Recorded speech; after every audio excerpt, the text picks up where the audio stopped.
নমস্কাৰ গাইস আৰু এইফালে চাওক স্মক পৰ্ক আজি বহুত দিনৰ পৰা গাহৰি খাম বুলি ভাবি আছিলো সেই কাৰণে আজি লৈ আহিলো স্মক পৰ্ক আৰু এইফালে আছে আলু আৰু বিন এআদি বনা আৰু লগত এনেকে পিয়াজখিনি কাটি লৈছো আৰু এটা চাওক ভুত জলকীয়া খাই মজা লাগিব ভাত অলৰেডি হৈ গল সো এতিয়া ভাবিছো যে স্মক পৰ্কখিনি পটাপট বনাই লও বলকচোন এতিয়া একেলগে স্মক পৰ্কৰ অকমান আনন্দ লও বলক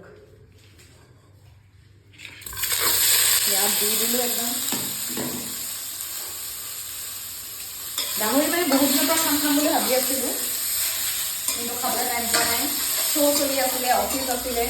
তো সেইকাৰণে আজি মানে বন্ধৰ যেহেতু পুৰো ৰাতিকে আজি গাহৰিকে খাই দিম যে আপোনালোকে খাই থাকিব মই কেনেকে বনাও পিয়াজখিনি দি দিও এতিয়া ভুত জলকীয়াটো দিবলৈ ভাবিছো কিন্তু গোটেইটো দিলে কানেৰে ধোৱা ওলাই যাব এইখিনিকে অকমান এনেকে দি লৈছো পিনজে কাটিছিলো এখিনি অকমান দি দিছো স্মক পৰ্কটো জানে আপোনালোকে বেছি তেল তেনেকে মিলাই তথাপিও আৰু যিখিনি ওলাইছে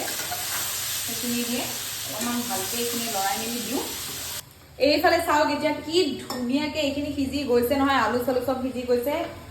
পানী চানি অকমান দিছিলো আৰু এতিয়া দিম ভুত জলকীয়াটো মেইন ইনগ্ৰেডিয়েন্ট তো অকমান এনেকে কাটি কাটি দিছো বম জ্বলা হ'ব নেকি তেনেকুৱা লাগিছে কিন্তু জ্বলা নহলে মাংস খাই ভাল নালাগে যে গতিকে অকমান জ্বলা হৈ যাওক এইফালে হৈ গল আমাৰ স্মক পৰ্ক ৰেডি এতিয়া খোৱাহে কথা আৰু দেখিছে নাই কিমান ধুনীয়া টেষ্টি দেখিছে এইফালে কি ধুনীয়া টেষ্টি